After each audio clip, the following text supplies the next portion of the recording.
കൊടുങ്ങല്ലൂർ ഭാഗങ്ങളിൽ തെരുവുനായ ശല്യം വീണ്ടും രൂക്ഷമാകുന്നതായി പരാതി. കൂട്ടമായി എത്തുന്ന തെരുവുനായ്ക്കൾ യാത്രക്കാർക്കും വലിയ ഭീഷണിയായി മാറിയിരിക്കുകയാണ്. പരിസര വീടുകളിൽ വളർത്തുന്ന മൃഗങ്ങൾക്ക് നേരെയും മുൻപ് ആക്രമണമുണ്ടായിരുന്നു. കപ്പൂർ പഞ്ചായത്തിലെ വിവിധ ഭാഗങ്ങളിൽ തെരുവുനായ്ക്കളുടെ ശല്യത്താൽ പൊറുതിമുട്ടിയിരിക്കുകയാണ് നാട്ടുകാർ. റോഡിനോട് ചേർന്ന് കുറ്റിക്കാടുകൾ വളർന്ന സ്ഥലങ്ങളിൽ രാത്രി ഭക്ഷണാവശിഷ്ടങ്ങൾ വലിച്ചെറിയുന്നതും തെരുവുനായ്ക്കളുടെ വളർച്ചയ്ക്ക് ഇടയാക്കുന്നുണ്ട്. ഒഴിഞ്ഞ പറമ്പിലും പാതയോരങ്ങളിലും മറ്റും തെരുവുനായ്ക്കൾ കൂട്ടം ചേർന്ന് നിൽക്കുന്നത് കാരണം വിദ്യാർത്ഥികൾക്കുൾപ്പെടെയുള്ളവർ ഭീതിയോടെയാണ് യാത്ര ചെയ്യുന്നത്. മില്ല് സ്റ്റോപ്പിൽ ദിവസങ്ങളോളമായി തെരുവ് വിളക്ക് കത്തുന്നില്ലെന്ന പരാതിയുമുണ്ട്.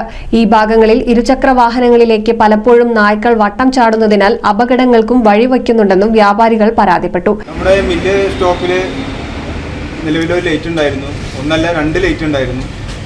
അപ്പോൾ അതിൽ 2 ലൈറ്റ് ഇപ്പോൾ വർക്കിംഗ് അല്ല.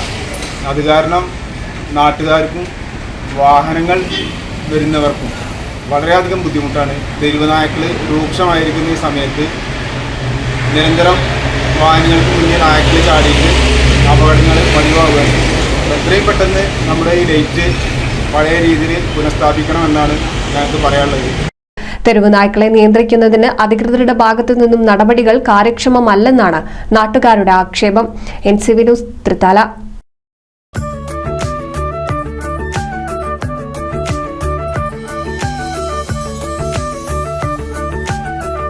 35 വർഷത്തെ വിശ്വസ്ത പാരമ്പര്യവുമായി എന്നും എപ്പോഴും കൂടെയുണ്ടെന്ന വിശ്വാസം.